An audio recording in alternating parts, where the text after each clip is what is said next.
maio até agora. E é isso aí. É o Império da Tijuca na avenida, gente. O que nós vimos no Barracão realmente nos impressionou. O Império da Tijuca vem com tudo.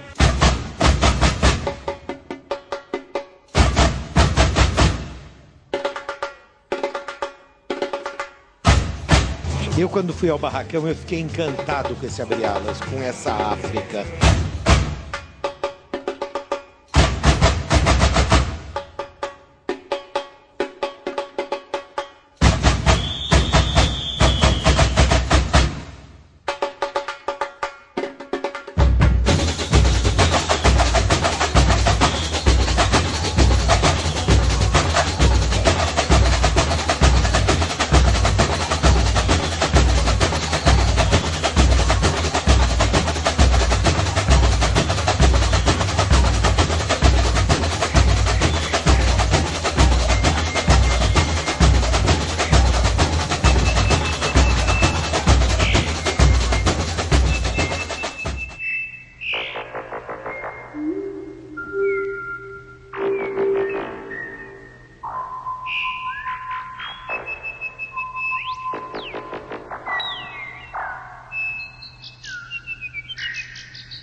Vai ecoar o som, o ritmo, a vibração, que celebra a memória e a identidade, a africanidade, seus costumes, seu lugar, sua gente.